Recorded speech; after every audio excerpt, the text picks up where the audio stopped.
All right, so we're looking at a problem here that says let the sine of A equal 12 over 13, let the sine of B equal -4 over 5, and it tells you what quadrants the angle A is in. It's in quadrant 2, and angle B is in quadrant 3. And this is asking us to find the sum of A plus B. So we're looking for the sine sum identity. And then it's asking us to find the cosine of A plus B, so the cosine sum identity. And then it's asking us to find the tangent of A plus B, so the tangent sum identity. So I'm going to go to my trig sheet of identities, and let me pull that up and bring it over here. So this is one there's several you can use. This is one that I posted. We have the sum and difference formulas listed all here for us. So, or you can grab the formulas from the book. But here are the formulas that are talking about the sine of A plus B, the cosine of A plus B, and the tangent of A plus B. Now these are written with this plus or minus sign on this formula sheet, which means there is a sum one, it's the top line, and there's a difference one, it's the bottom line. So notice the plus sign goes with the plus sign here. The minus sign, if you use a minus sign, would go with the minus sign here. This one has a plus sign on top, so the minus sign is on top for the right side. The minus side on the left, the difference identity, is a plus sign on the right. So let's begin by looking at those. So if I look at my problem, it's asking me first for the sine sum. So let's write out the sine sum identity. We're going to say the sine of A plus B is equal to, the right side of that formula says the sine of A times the cosine of B plus the cosine of A times the sine of B. And then I'm given a couple things. I'm given the sine of A, so I can put that in. It's 12 over 13. And I'm given the sine of B, it's -4 over 5. What I don't have is the cosine of B or the cosine of A. But I can find that using the techniques we learned at the beginning of the semester. So if I know angle A is in quadrant 2, and I know the sine of A, the questions that we used to do that looked like this would say, given the sine of A is positive 12 over 13, and that the angle is in quadrant 2, find the cosine of A. So given the one trig function and its location, you can find the remaining 5 trig functions. And we can use a variety of ways. We can use the definition that talks about y over r, x over r. We can use the Pythagorean identities, like we know that if we have sine, we can find cosine. So for this one, let's use the Pythagorean identities, and then we will find the cosine of A, and then we're going to put it in place here. So the Pythagorean identity is, let me give myself some room to work here.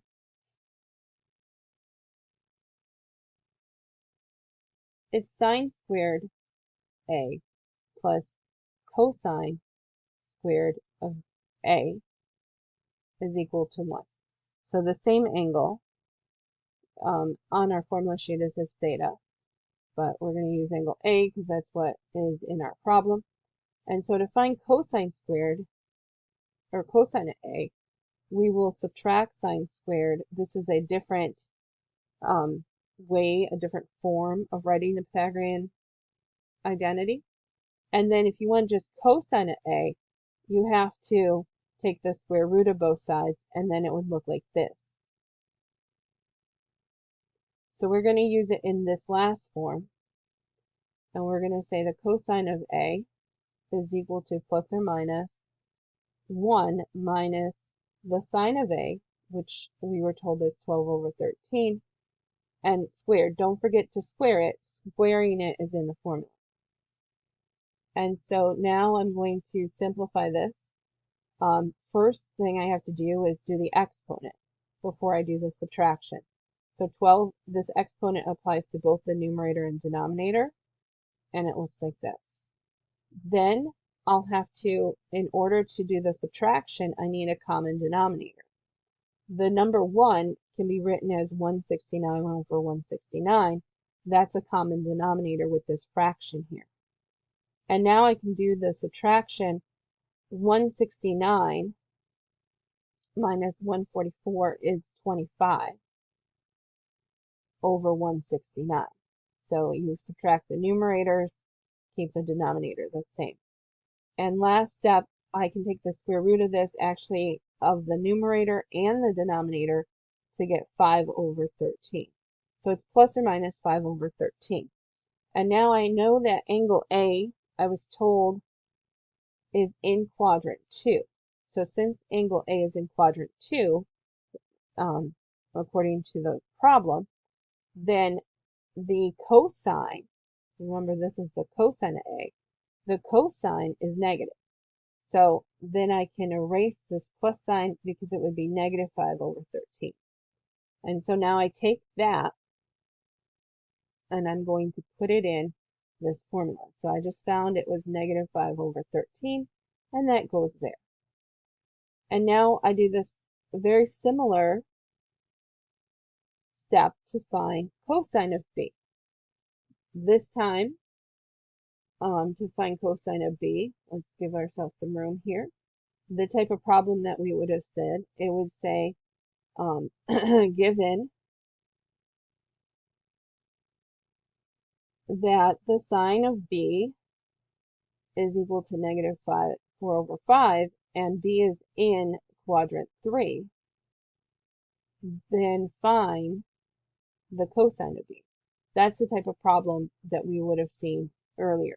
So we would have one trig function and the location of the quadrant that angle falls in, and then we can find the remaining 5. Here we're only looking for cosine of B, so we can use the Pythagorean identity. Or another way to do this, and I'm going to show you the other way to do this, is using the definitions. So the sine is y over r, and the cosine is x over r.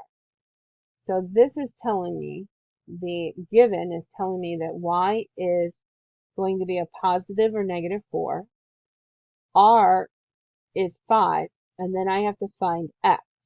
The reason I have to find x is it's involved in the cosine, it's the numerator. And to find x, we had this formula.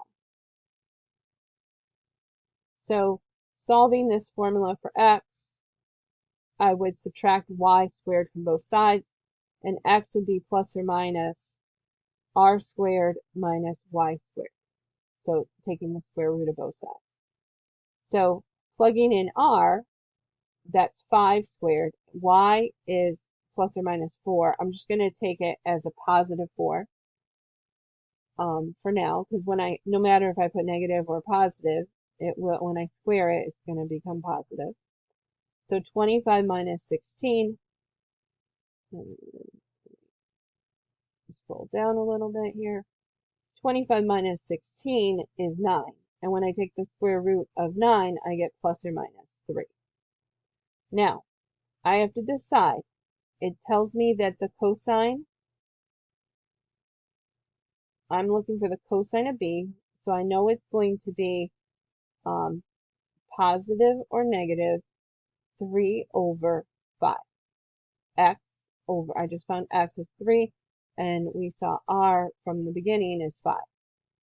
But then the B is in quadrant 3,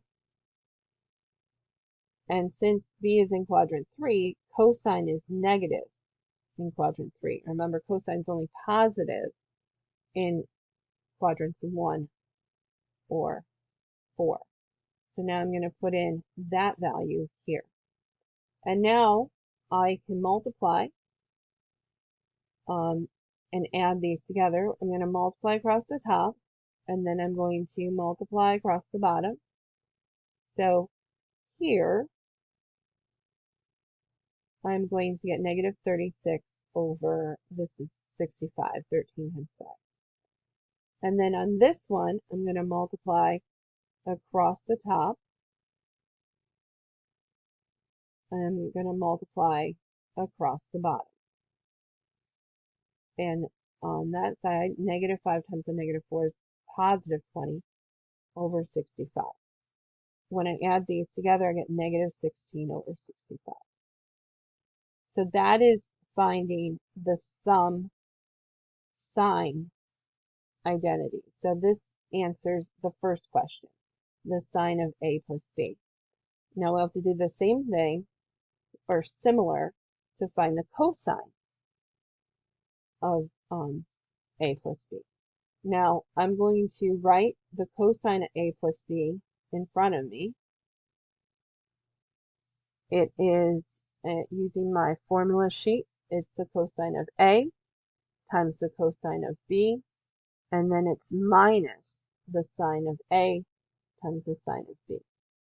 Now what's nice about this is that I have found all of this information already in the previous problem.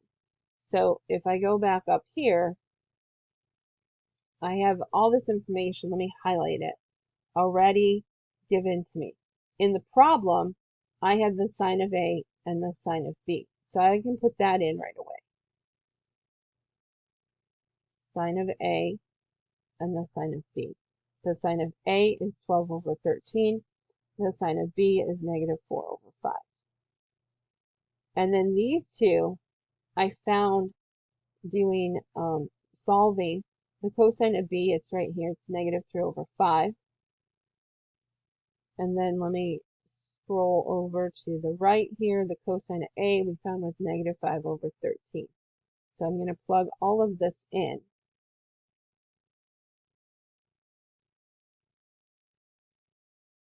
So I didn't have these two, but I found them already once, so I don't have to do that again.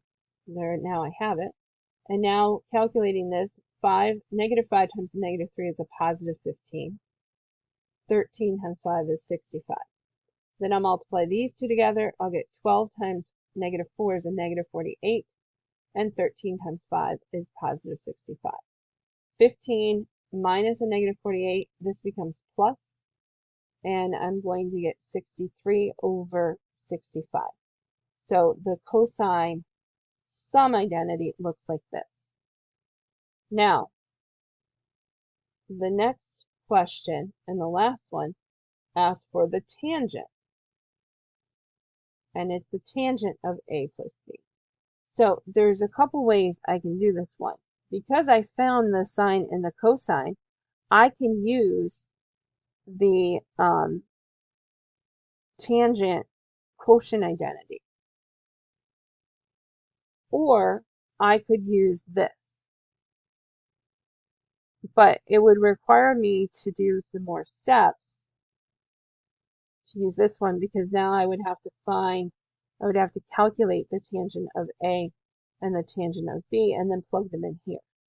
So this is harder to do it like this, but it's possible if you didn't have the sine of A plus B and the cosine of A plus B, then this is what you would do. But because we just found the sine of A plus B and the cosine of A plus B, I'm going to plug them in here, and then I'm going to do the division. So it's negative 16 over 65. That fraction bar means to divide. When I divide fractions, I keep the first fraction the same, and I flip and multiply the second fraction. So I'm going to change this to multiplication, and then I'm going to do 65 over 63. The 65s will cancel out, and I'll be left with negative 16 over 63. And there is my answer for tangent.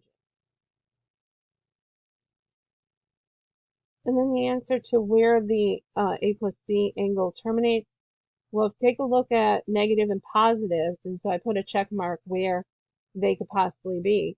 The only where they're all three are correct are in quadrant 4. So quadrant